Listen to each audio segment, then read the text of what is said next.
Cuando vimos los resultados del primer año, dijimos, no puede ser cierto. Tenemos que continuar un año más para hacer reconocimientos a más hombres y comprobar si ha habido algún tipo de predisposición o algo parecido, porque realmente no nos atrevíamos a creer los resultados.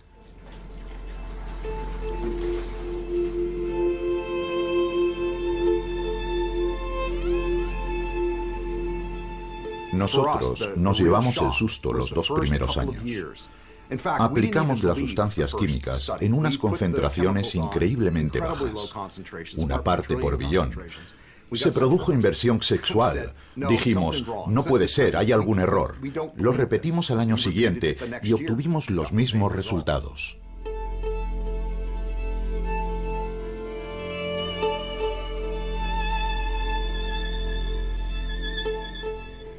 Existen 85.000 sustancias químicas en el mercado, la mayoría desconocidas. No sabemos su potencial cancerígeno, su fuerza reproductiva, el efecto que producen en nuestro sistema inmunológico o en nuestro metabolismo. Necesitamos empezar a trabajar y entender que estamos expuestos a ciertas sustancias y que formamos parte de un experimento enorme. En los últimos 50 años, nuevas moléculas químicas han invadido el medio ambiente. ¿Podrían afectar a nuestra capacidad de reproducción? Este tema preocupa a científicos de diversas disciplinas: zoología, biología, toxicología, investigación sobre el cáncer. Todos están impactados por unos resultados experimentales que parecen indicar que estas moléculas químicas atacan los sistemas hormonales de los seres vivos. Se trata de una hipótesis atrevida, tan atrevida como polémica. Si estos científicos tienen razón, tendremos que reconsiderar nuestra actual forma de vida.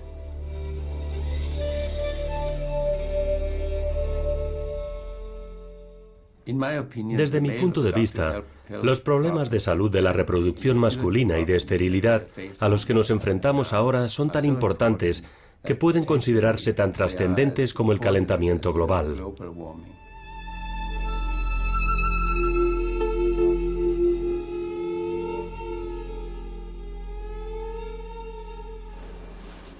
Nuestra historia comienza a principios de 1990 en el Hospital Universitario de Copenhague. Niels Skakebak, doctor e investigador, comenzó a notar un incremento en el número de casos de cáncer de testículo y de esterilidad. Skakebak planteó la pregunta: ¿podría haber algo gravemente perjudicial para el sistema reproductivo masculino? Puso en marcha un plan de investigación a gran escala. En el sótano de la biblioteca, entre registros que se remontan a los años 30, leyó alrededor de 60 estudios realizados por todo el mundo. La conclusión fue constructiva, por no decir otra cosa.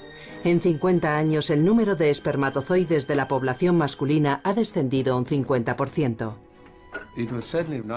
No era lo que yo esperaba, porque la conclusión de la publicación anterior había sido que no debería haber ninguna disminución en la calidad del semen. Me sorprendió mucho encontrar un descenso tan considerable.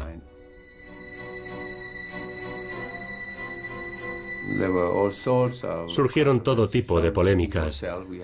Unos pensaron que habíamos utilizado pipetas equivocadas, otros ponían en duda las estadísticas y otros dudaban del método de selección de documentos. La reacción en contra fue feroz. Se enfrentaron al científico danés y sus credenciales profesionales se pusieron en duda. Para poder validar su estudio tenía que ser confirmado. Skakebak envió todas sus referencias y documentos a una célebre investigadora nombrada por la Academia de las Ciencias americana. El 50% del recuento de esperma considerado en 50 años parecía inverosímil. Si la disminución pudiera seguir produciéndose en esa proporción, sería bastante alarmante. Era muy importante determinar si era cierto o no. Realizamos un análisis sistemático de cada uno de los estudios que trataba este tema. 3 personas trabajaron en ello durante 4 meses.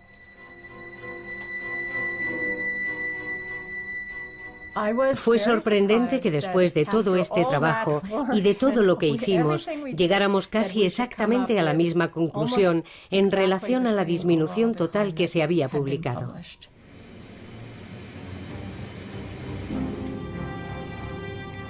En París, el ambiente predominante era el del escepticismo. Pero mientras que Skageback había tenido que trabajar con materiales dispares, en París hay un banco de esperma con datos precisos. Dijimos, vamos a analizar nuestros datos, referidos a más de 1.300 hombres, si recuerdo bien.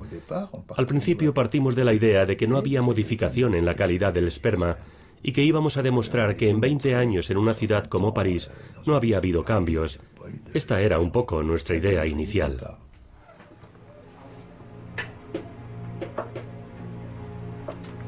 Los donantes parisinos tienen unos antecedentes similares y son padres de al menos un hijo.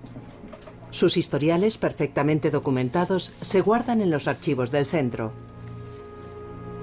Debido a la precisión de los datos, el estudio se convertiría en un trabajo de referencia a nivel internacional. Las conclusiones fueron alarmantes. En 20 años el recuento de esperma había descendido casi un 40%, casi un 2% al año. Mientras que en Francia, Pierre Jonnet no tuvo los fondos necesarios para terminar su investigación, el recuento de esperma no es ciencia, según le dijo el ministro, las autoridades danesas asumieron la gravedad del problema. El descenso en el recuento de esperma demostró ser un fenómeno en desarrollo y la capacidad total de la población para reproducirse estaría en juego. En 1996, los daneses lanzaron un programa de observación utilizando 400 voluntarios por año. Los resultados no son tranquilizadores. Un joven danés de cada 5 tiene el recuento de esperma bajo, lo suficiente como para afectar a su fertilidad. Observen el esperma de este joven donante y compárenlo con un esperma de alta calidad. Hay menos espermatozoides, tienen menos movilidad, algunos tienen 2 cabezas. Me preocupa, no solo porque son muy pocos, muy poca gente la que nace en Dinamarca, sino porque realmente hay algo que está afectando a los humanos y que no controlamos. No sabemos qué es, simplemente podemos observar que algo nos está perturbando y que no podemos controlarlo. La pregunta es, ¿qué hay detrás de esta baja calidad del semen?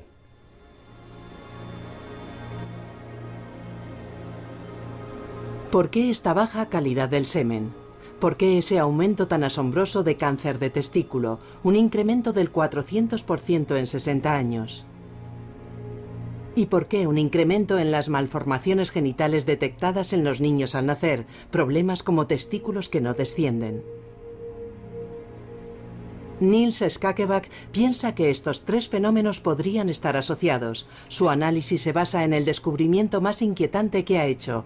En los tumores cancerígenos de los testículos de un adulto ha encontrado células similares a las células de un feto. Es como si algo hubiera detenido su desarrollo en el útero materno. Por tanto, podría existir una relación entre estos desarrollos atípicos, aquellos que tienen lugar en el nacimiento y los que ocurren en la madurez. En danés utilizamos la expresión la caída de la moneda. Significa que de repente puedes tener una visión global de una situación. Con esta visión general, lo que pudimos apreciar fue que tanto el cáncer de testículo como la esterilidad masculina, los testículos no descendidos, así como algunas anomalías del desarrollo de los genitales, que llamamos hipospadias, pueden tener un origen común en la etapa fetal. El cáncer, la baja calidad del semen y los trastornos en el desarrollo genital podrían ser parte de un síndrome que Skageback denomina TDS, síndrome de disgenesia testicular. Richard Sharp ha estado trabajando con Skageback durante 30 años en la teoría TDS. Sharp precisa el origen del síndrome en el periodo fetal e insiste en el papel crucial que juegan las hormonas durante este periodo.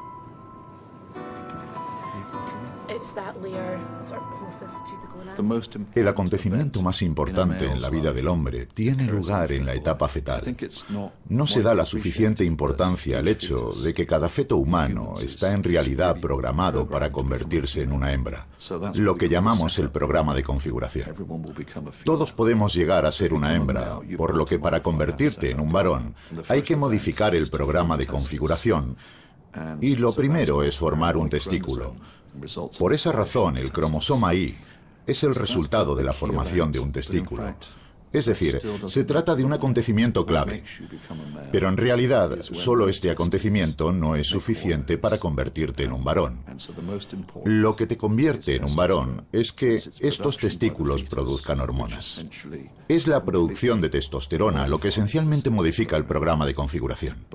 Sin embargo, el hecho de que se trate de un proceso que ocasiona un cambio también es, si quieres, un momento de riesgo porque las cosas pueden no ir bien. Tenemos, por tanto, que ser especialmente cautos en cuanto a los factores que pueden influir en el embarazo. Porque si estos factores producen un efecto en el embarazo y afectan al feto, entonces es probable que se trate de un cambio irreversible. La historia de la medicina nos ofrece un ejemplo trágico de lo que puede suceder cuando un feto se expone a factores externos. Distilbene, un medicamento muy recetado en Francia entre 1950 y 1980, era una hormona sintética femenina, un estrógeno químico. Comercializado como un remedio milagroso para prevenir supuestamente el aborto natural, lo tomaron más de 6 millones de mujeres. Pero el milagro se convirtió en una pesadilla. En la madurez, las personas expuestas a este medicamento en el útero materno desarrollaron malformaciones en el sistema reproductivo, algunas veces incluso cáncer. Era la primera vez que los médicos se enfrentaban a los efectos a largo plazo de una molécula química. Las madres habían tomado Distilbene, pero las víctimas eran sus hijos. Si una hormona sintética como Distilbene pudo tener un efecto tan acusado en el sistema reproductivo de aquellos que estuvieron expuestos a ella en el útero materno, ¿podrían existir otras moléculas con efectos similares? ¿Podría ser que las madres de los jóvenes daneses que recurren a un tratamiento médico hayan estado también expuestas inconscientemente a algún peligro externo? Tiene que deberse a una causa genética o medioambiental. No hay más posibilidades.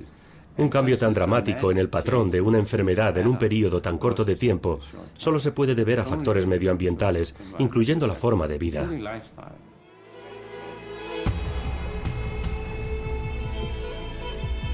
Si el medio ambiente es el culpable, ¿dónde se esconde esta amenaza silenciosa? Curiosamente, de la investigación con animales salvajes surgieron preguntas similares a las planteadas por los investigadores daneses. Lou Guillet ha estado estudiando a los caimanes de los lagos de Florida durante 20 años.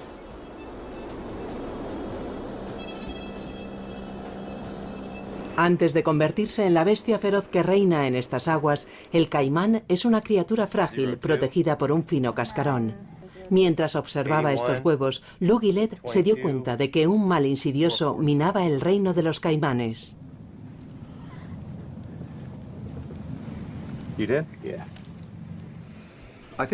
Una de las mayores sorpresas que nos llevamos cuando comenzamos con este trabajo a finales de 1980 fue que muchos de los huevos que recogimos de unos lagos aparentemente limpios y sanos morían. El 50% de los huevos nunca dio lugar a una descendencia viable. Eran o estériles o el embrión había muerto prematuramente. No teníamos ni idea de lo que causaba estas muertes. También descubrimos anomalías en el sistema reproductivo, en las incubaciones. Y nuestra preocupación consistía en, ¿se trata solo de un problema de los animales recién nacidos o persiste a lo largo de la vida? Para descubrirlo, tuvieron que capturar a jóvenes adultos por la noche cuando están más activos.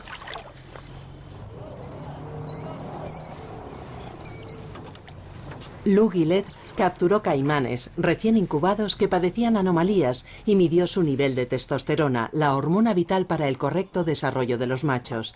El nivel era irregularmente bajo. ¿Puede un caimán macho desarrollarse correctamente con un nivel tan bajo de esta hormona?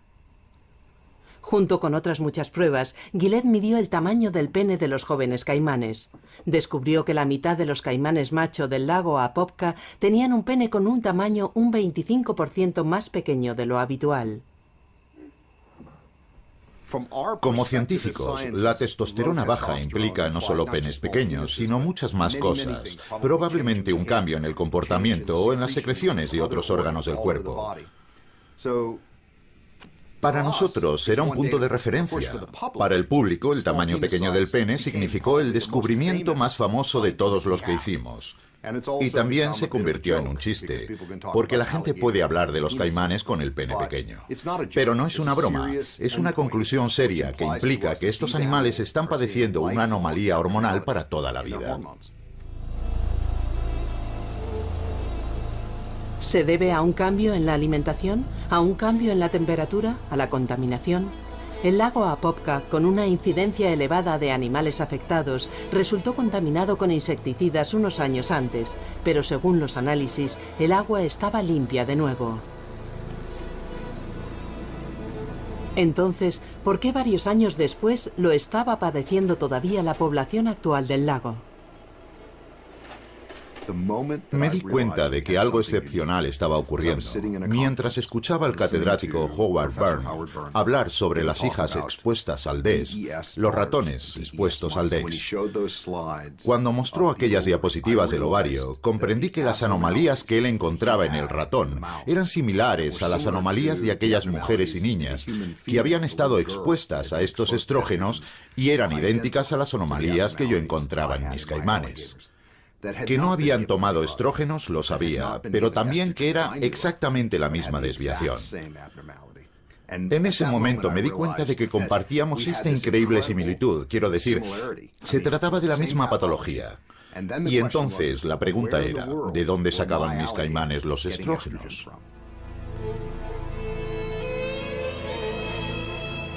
Gillette encontró residuos de pesticidas acumulados en los cuerpos de los animales. ¿Podrían estos pesticidas tener un efecto similar a los estrógenos? Sabemos qué sustancias químicas hay en los lagos contaminados, por lo que cogemos huevos limpios de nuestros mejores lagos y los tratamos. Y nos preguntamos, si aplicamos estas sustancias químicas a estos huevos, ¿podemos provocar las anomalías que vemos en los lagos contaminados?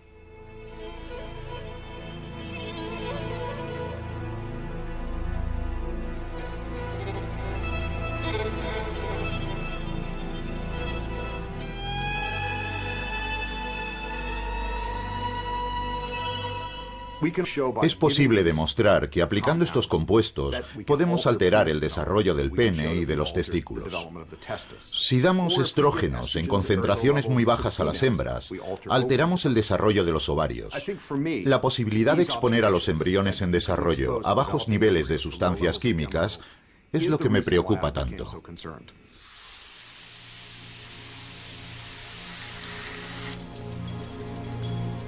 Si ciertos productos químicos fabricados por el hombre tienen un efecto como el de las hormonas, las consecuencias podrían ser de gran alcance. En la naturaleza hay rastros de distintas sustancias contaminantes. ¿Podrían estar afectando a todo el ecosistema? Las ranas viven en entornos variados, pantanos, arroyos, ríos, en zonas protegidas, pero también en áreas de actividad agrícola. Tyrone Hayes es experto en reptiles.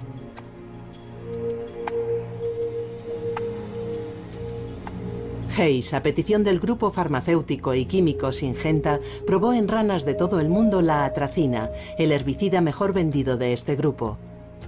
En su laboratorio de la Universidad de Berkeley, Hayes expuso a unos renacuajos a dosis muy bajas de atracina, dosis idénticas a las que se encontraron en el medio ambiente. La primera vez que hicimos el experimento, el técnico de mi laboratorio me dijo, tenemos este resultado. Yo dije, no me lo creo. Entonces oculté todas las identidades de tal forma que no supiera cuáles había revisado antes. Lo hizo de nuevo y pudimos ver lo mismo. Le encargué el análisis a otro estudiante y obtuvimos el mismo resultado una y otra vez. Entonces empiezas a creer que es cierto. Los machos expuestos a la atracina se hicieron hermafroditas. Sus testículos contenían huevos. El estudio fue publicado por el New York Times y provocó una gran polémica. Se suponía que estas dosis tan bajas tenían que ser inofensivas. Syngenta rebatió estos descubrimientos y retiró sus fondos de la investigación de Hayes. Mientras otros investigadores intentaban duplicar sus experimentos en el laboratorio, Hayes continuó su investigación en este campo. Casi la mitad de la población mundial de anfibios está en peligro de extinción y nadie entiende realmente por qué.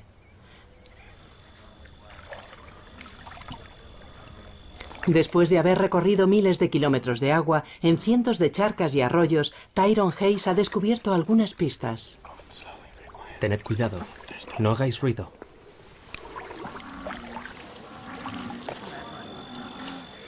Catch. Catch. Catch. Male.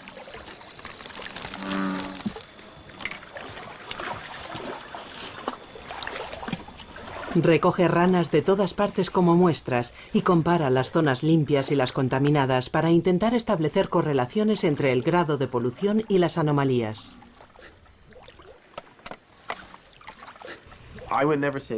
La atracina no es la única causa del declive de los anfibios, pero los pesticidas tienen un papel crítico en muchos de los casos.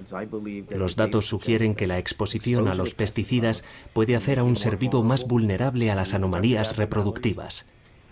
Si están expuestos a una mezcla de pesticidas que impide la metamorfosis y la charca se seca, se interpreta que mueren directamente porque la charca se ha secado.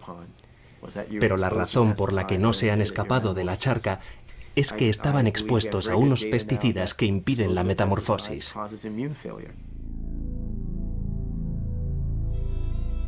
Ranas, caimanes y también tortugas, peces, pájaros.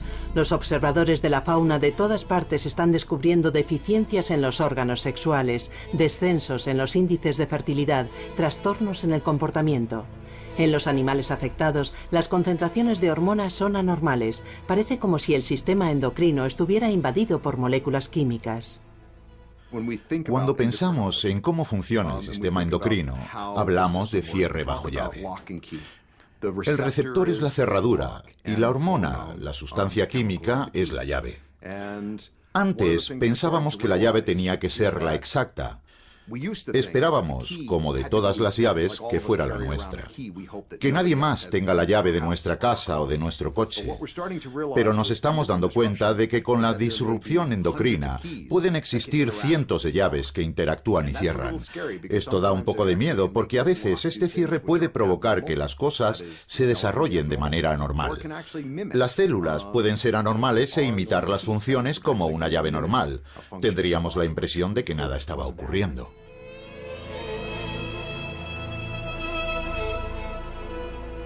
¿Hasta qué punto podría influir el efecto de las disrupciones endocrinas en el descenso del número de muchas especies animales? Cada vez hay más estudios que demuestran que esto es así, y en todo el mundo, hombres y mujeres, estamos expuestos a los mismos productos. Aunque podríamos pensarlo, los humanos no somos diferentes del resto de los animales. Muchos de los genes que regulan nuestro desarrollo, como por ejemplo el crecimiento de un brazo o una pierna, son los mismos que regulan estos procesos en los pájaros, las tortugas o cualquier ser vivo. Las hormonas que producimos, como la testosterona, los estrógenos, las hormonas de la tiroides, son las mismas que producen los peces, las ranas. Entonces, si observas estos efectos en cualquier tipo de especie animal, ¿por qué no esperamos que puedan ocurrir en los humanos? La exposición podría ser diferente. No nadamos en el agua como un pez, pero podríamos beber esa misma agua.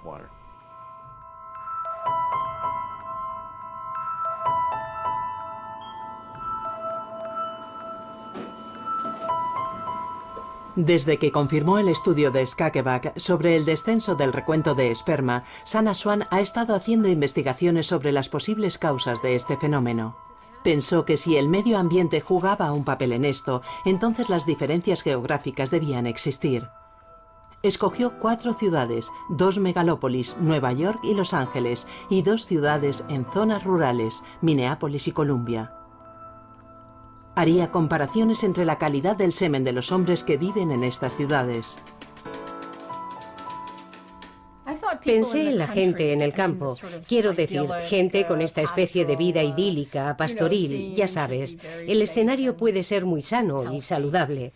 Y en la gente en las grandes ciudades contaminadas con estrés y todos los elementos que podrían complicar la situación. Esa era mi hipótesis previa, pero ocurrió lo contrario. Los hombres de las zonas urbanas tienen el recuento de esperma más alto, con espermatozoides más activos que los que vivían en Columbia, en una zona rural. Entonces nos preguntamos, ¿qué ocurrirá en Missouri Central para ser diferente de Minneapolis, que es una ciudad grande? Sospechábamos de las sustancias químicas agrícolas porque en Missouri más de la mitad del terreno es tierra de cultivo. En Minneapolis, casi ningún terreno del centro es tierra de cultivo. Se trataba de una gran diferencia y dijimos, ¿podría deberse a algo en el ambiente producido por estas sustancias químicas utilizadas para la agricultura?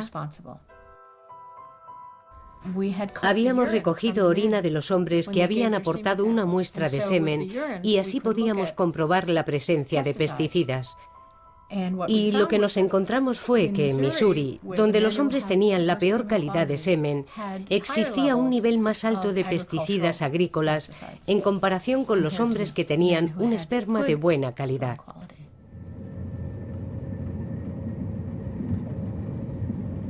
Durante muchos años, los pesticidas han sido el principal objetivo en la investigación de las disfunciones endocrinas. ¿Pero son los únicos responsables? La respuesta llegaría, como suele suceder en la ciencia, de una forma accidental. Esta casualidad demostraría que las disrupciones endocrinas han invadido nuestra vida cotidiana y se han instalado donde nunca nadie se habría atrevido a imaginar. Los biólogos Anna Soto y Carlos Sonnenschein investigan sobre el linaje de las células cancerígenas. Para que estas células proliferen, las exponen a la hormona femenina, los estrógenos. Un día, incluso las células controladas que no habían estado expuestas a la hormona empezaron a multiplicarse. Parecía que todas las células habían estado expuestas a las hormonas, incluso aquellas que no habíamos expuesto a los estrógenos voluntariamente. No lo podíamos comprender. Repetimos el experimento y nos dio el mismo resultado. Y así comenzamos a sospechar que algo anormal estaba sucediendo. Tras meses de investigación se descubrió la clave del enigma. La contaminación procedía de un tubo de plástico. El plástico, supuestamente un material inerte, contiene un componente que produce el efecto de las hormonas femeninas. Esto es lo que provocaba la proliferación de las células cancerígenas. Al principio nos quedamos muy sorprendidos. Después, inmediatamente piensas en las consecuencias. Por ejemplo, si está en el plástico, en los útiles de mi laboratorio, también podría estar en los biberones. Lo que significa que si ese fuera el caso, los bebés estarían expuestos a las hormonas. Detergentes, latas, plásticos, envoltorios diversos. Soto y Sonnenschein analizaron los componentes presentes en unos 50 productos de uso cotidiano.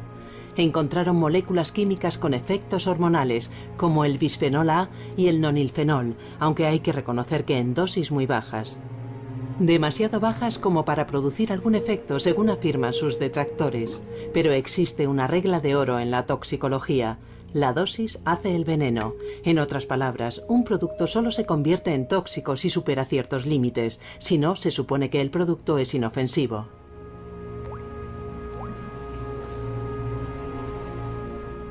Pero muchos investigadores creen que esta regla no se puede aplicar a las alteraciones endocrinas. Según explican, no depende tanto de la cantidad que contengan, sino del tiempo y la duración de la exposición.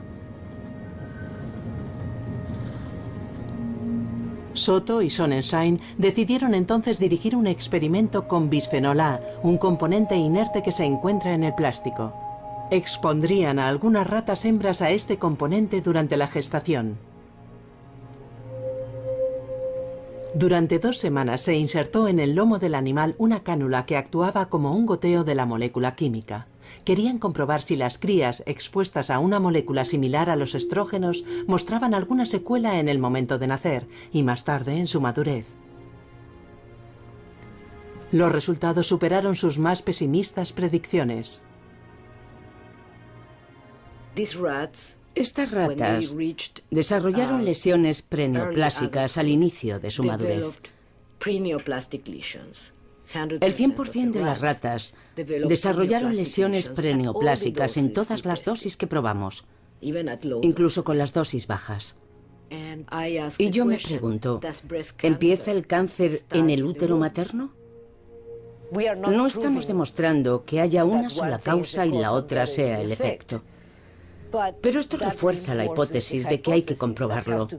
¿Son los xenoestrógenos introducidos en el medio ambiente en los últimos 50 años la causa de este brusco incremento en la incidencia del cáncer de mama?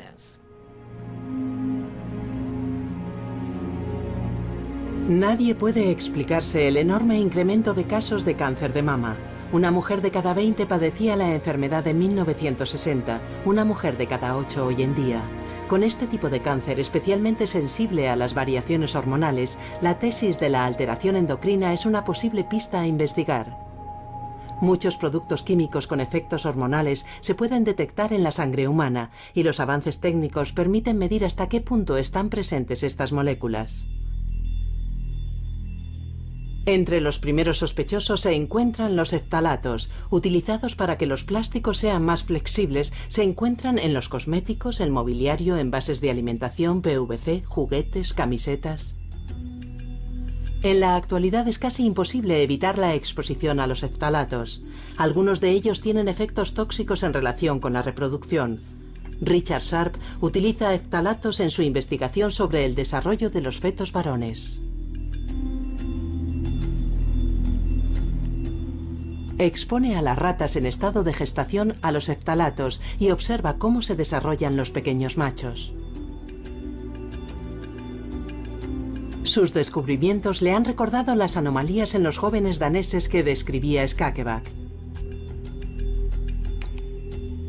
Las ratas expuestas a los phtalatos en el útero materno nacen con malformaciones genitales y tienen un recuento de esperma más bajo en la madurez. Sharp ha conseguido duplicar en animales vivos el síndrome observado en los humanos por el equipo de Skakeback, el famoso síndrome del TDS.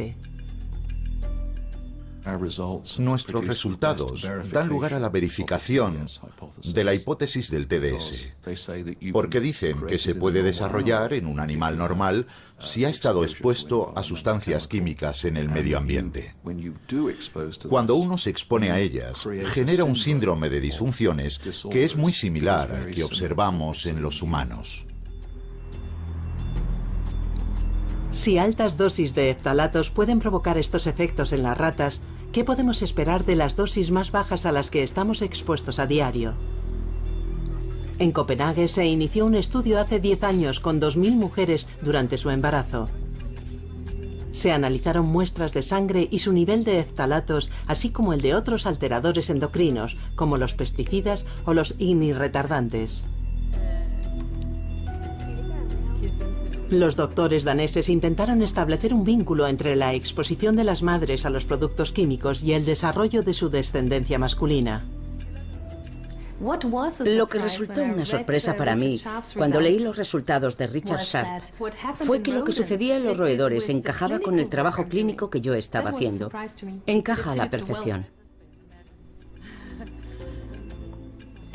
Si miro hacia atrás a lo largo de mi estudio, encuentro más de lo que pensaba que podría encontrar. Por algo aparecían las sustancias químicas en la leche materna en las que busqué. Descubrí muchas asociaciones entre la criptoquidia y estas sustancias químicas, o entre la producción de la hormona. No tengo la menor duda en cuanto a la vulnerabilidad del cuerpo humano y los testículos a estas sustancias químicas.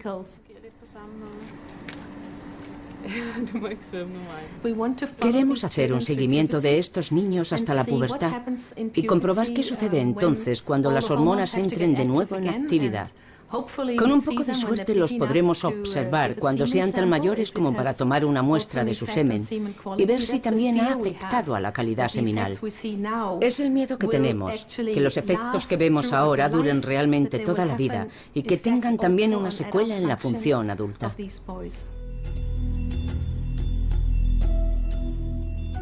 Al otro lado del Atlántico, Sana Swan estuvo midiendo la exposición de las mujeres embarazadas a los phtalatos y después haciendo un estudio de sus hijos. Tenía la idea de hacer con las personas una prueba similar a la realizada con los roedores, midiendo la distancia anogenital. En los humanos, como en las ratas, esta distancia es aproximadamente el doble de larga en los varones que en las hembras. Cualquier reducción en la longitud podría significar un síndrome de feminización.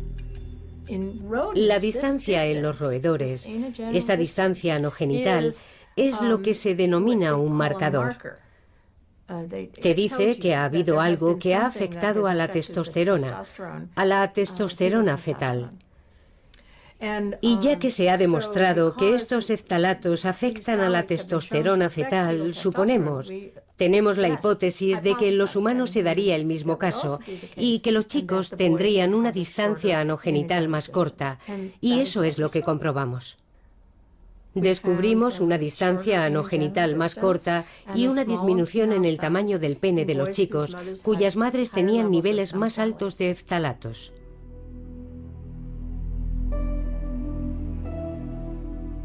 Los resultados de esta investigación, realizada en un número pequeño de madres, están todavía en tela de juicio. Distintos investigadores deben repetirlo.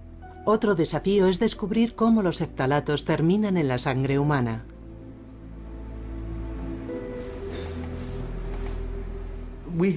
Nunca habíamos hecho estudios en una matriz biológica como puede ser la leche materna o la sangre o la orina, donde no podíamos medir la presencia de phtalatos. Nunca habíamos visto a una persona que no estuviera expuesta. Así que todos estamos expuestos a los phtalatos. Una parte fundamental procede de los cosméticos, como las lociones que utilizan para la piel todas las mujeres.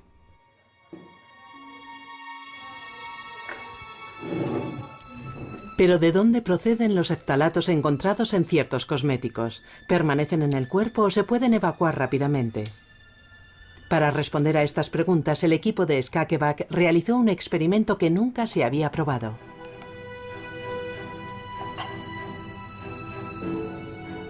Durante 2 semanas cubrieron de pies a cabeza de crema a 26 jóvenes. En la primera semana utilizaron una crema básica y neutra. En la segunda semana usaron la misma crema pero añadiendo 2 phtalatos y un parabeno muy utilizado.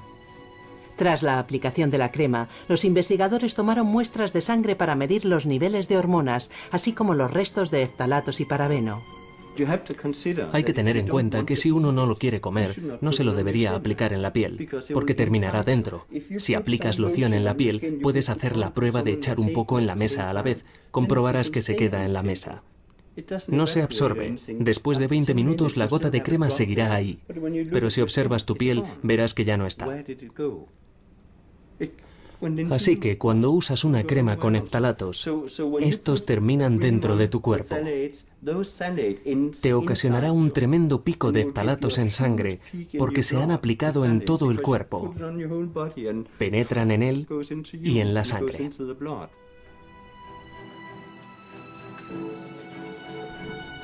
Se encontraron rastros de phtalatos en la sangre tan solo 1 hora después de la exposición a la crema.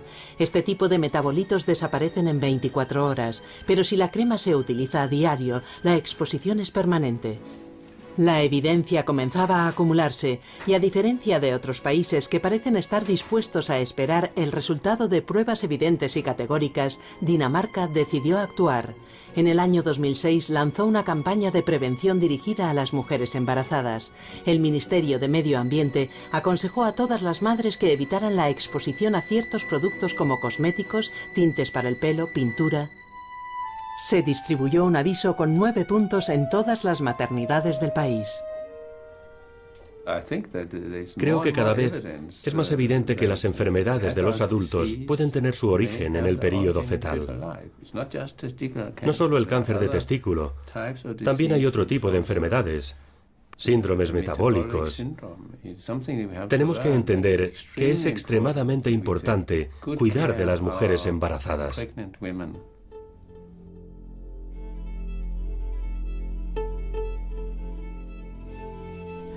La comunidad científica comenzaba a alcanzar el consenso.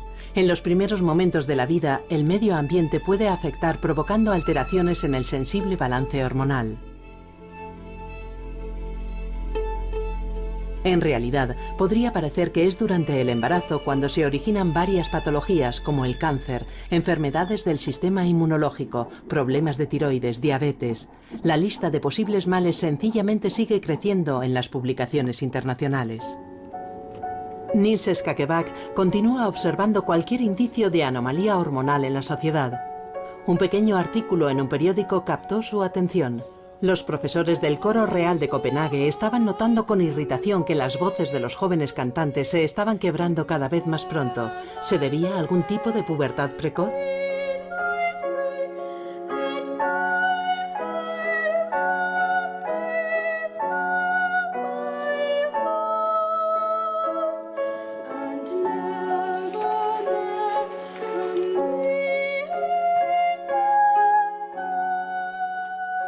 Los doctores daneses tuvieron de nuevo una reacción innovadora, interpretando la edad de la quiebra de la voz como un posible marcador de la pubertad masculina.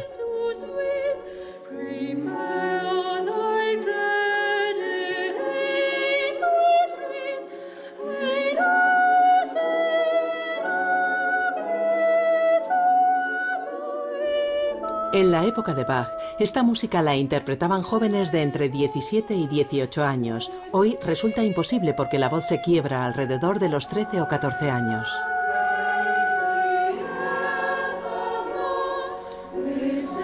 A través de los registros del colegio, los doctores han descubierto que en 10 años la edad media en la que se quiebra la voz ha bajado unos 4 meses. Siguiendo la huella de los jóvenes cantantes, esperan determinar si esta tendencia continúa y si se trata de otro síntoma de un trastorno hormonal que en este caso afecta a los adolescentes.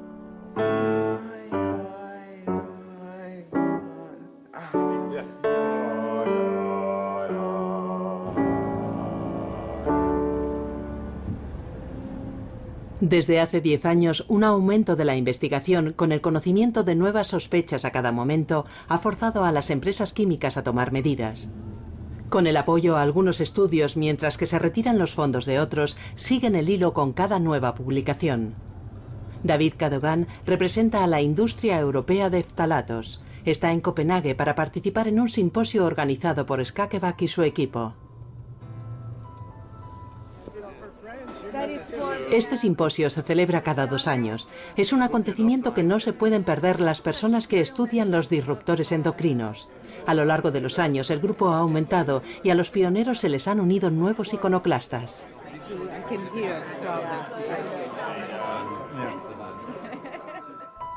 ¿Se encontrará un aumento en la incidencia de cáncer de útero en aquellas mujeres expuestas al bisfenol A dentro de 25 años?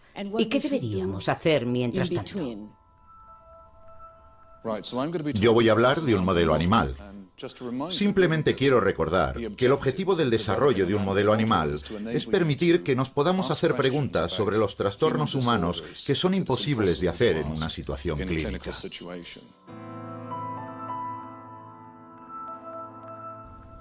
¿Y no está demasiado preocupado por lo que hemos oído hoy sobre los ftalatos? No, porque todavía estamos hablando de efectos en roedores. Y creo que cuando tengamos toda la información, descubriremos que estos efectos no tienen trascendencia en los humanos. Los representantes de las industrias se mantienen informados, esperan ser los segundos en adivinar los futuros conflictos y los posibles problemas relacionados con la prohibición de varios productos. De momento, su estrategia es rebatir los descubrimientos, alimentar las dudas, entretener para ganar tiempo. Hablé con los toxicólogos que estudian los ftalatos que conocemos aquí y con los colegas y preguntamos, ¿qué es lo que medís? ¿Qué es lo que veis? ¿Qué deberíamos medir? Porque no sabemos cómo se manifestarían en los humanos estas dismorfologías en caso de existir. Por primera vez se han apreciado los efectos en los humanos. Yo no estoy preocupado, porque no creo en estos datos. Creo que hay algunos fallos esenciales en la técnica experimental. No me sorprende. Es la forma de actuar de la industria para hacer frente a lo que no les gusta de la ciencia. Su trabajo consiste en criticarme y el mío en realizar los mejores estudios que pueda.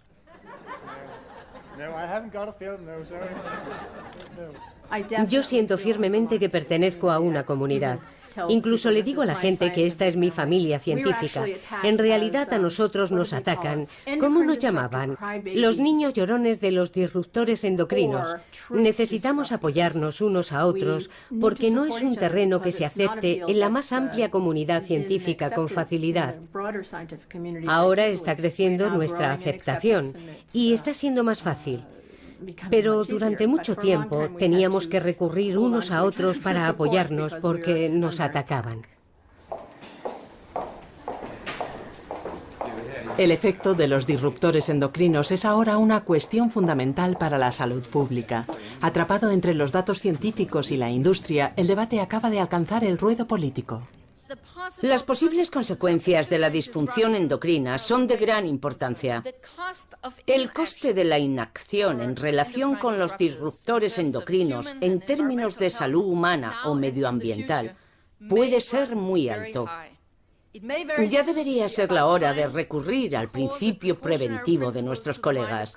Por favor, preguntemos a los científicos para que nos den las herramientas que necesitamos para realizar una acción efectiva.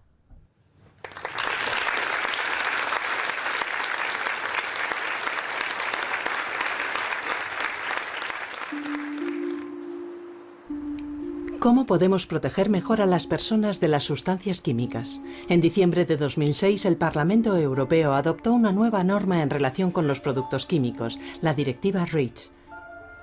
En más de 11 años, 30.000 sustancias, incluyendo por supuesto los disruptores endocrinos, se tendrán que registrar. La directiva ha depositado la responsabilidad de demostrar la inocuidad de sus productos en la industria y no en las autoridades públicas. Con esta nueva restricción, única en el mundo, la directiva REACH supone un punto de inflexión en la regulación de los productos químicos. Pero todavía falta por ver cómo se aplicará. Respaldada por un lobby poderoso, la industria química ha conseguido unas cuantas victorias. Por ejemplo, puede obtener permisos para la utilización de peligrosos productos químicos si demuestra que puede controlar los riesgos. El control de riesgos es la base inquebrantable de los industriales. Por cada estudio de investigación que demuestra los efectos hormonales de ciertas moléculas, el lobby de los industriales, mostrando la tranquilidad benévola de un padre, responde con otro estudio. Entonces, ¿qué les contestaría a todas aquellas personas preocupadas? Les diría que pueden, o que podrían estar razonablemente tranquilos en tanto que los productos que están actualmente en el mercado han sido evaluados desde el punto de vista de la disrupción endocrina. Se pueden utilizar sin ningún problema para la salud de los adultos y también de los niños. Aún así, en el año 2005, la Unión Europea prohibió el uso de 6 phtalatos en juguetes y artículos de cuidado infantil, al ser considerados tóxicos para el sistema reproductivo. Se trata de una decisión que la industria considera más política que científica. El Parlamento tomó una decisión política mucho más en sentido preventivo que nosotros aceptamos. Sin embargo, todavía pensamos que es muy exagerado y que causa más preocupación que seguridad en el público. Porque si esta es la manera en la que se van a evaluar las sustancias en el futuro, cualquier evaluación de la directiva REACH, que está científicamente basada en la salud, puede ser rechazada políticamente. Y no creo que sea una forma responsable de avanzar si Europa quiere ser una región innovadora del mundo.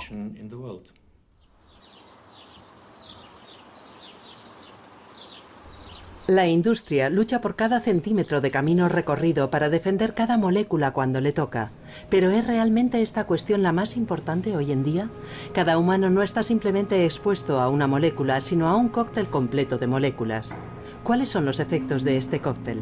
En una de las casas de animales más grandes de Europa, un equipo danés realizó un trabajo inmenso. Expuso a 1.200 ratas a una mezcla de 3 moléculas en bajas dosis, un phtalato y 2 pesticidas.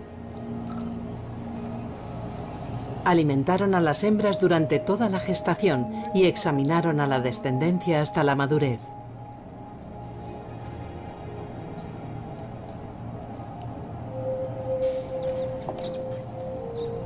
Los resultados derrocaron gravemente la racionalidad matemática común.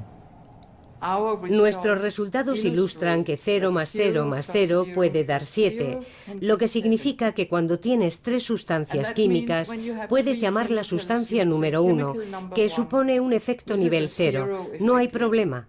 Lo mismo con la sustancia número 2, lo mismo con la sustancia número 3.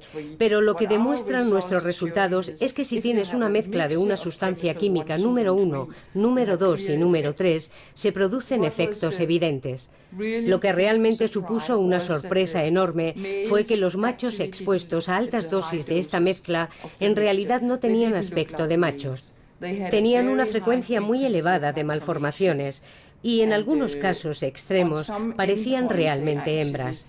Nos quedamos tan sorprendidos porque no esperábamos encontrarnos con unos resultados tan malos.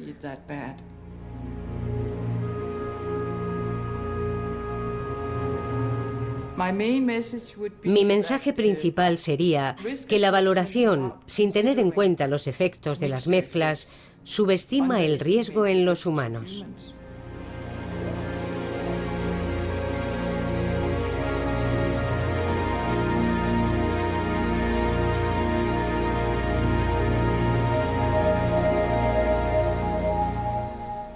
No existe ninguna legislación en ningún lugar del mundo que aglutine la contribución de diferentes compuestos. Todas se han hecho con compuestos aislados. Y ha funcionado tan rápido que no hay argumentos sobre ello.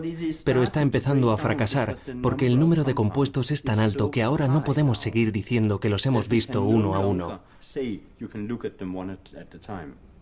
No funciona. Está comenzando a fracasar. Llegarán algunos escándalos.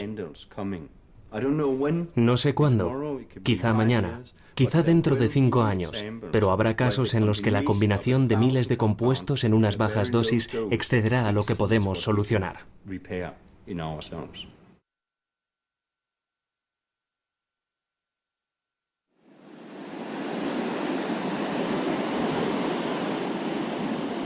En este mundo de amenazas invisibles, una historia sobre caracoles de agua salada proporciona para cerrar una nota optimista. Demuestra la eficacia de tener en cuenta las advertencias de los científicos y demuestra que nunca es tarde para actuar. Hace 20 años los biólogos se alarmaron por el declive progresivo de la población de caracoles de agua salada. ¿Cuál era la razón de este declive? Descubrieron que las hembras tenían pene. A esta aberración sexual de la naturaleza, los biólogos la denominaron imposex. ¿A qué se debía el llamado imposex? En el cóctel químico que servía de hogar a los caracoles, los investigadores lograron identificar al culpable, un componente de la pintura anticorrosión utilizada para los barcos, el TBT.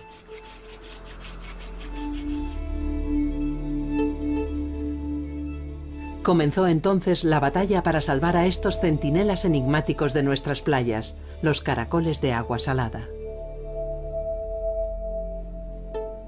Al final, la Unión Europea prohibió el TBT en el año 2003. Después de esta prohibición, un año más tarde, se ha podido constatar una reducción de estas malformaciones en todas las zonas analizadas en Francia.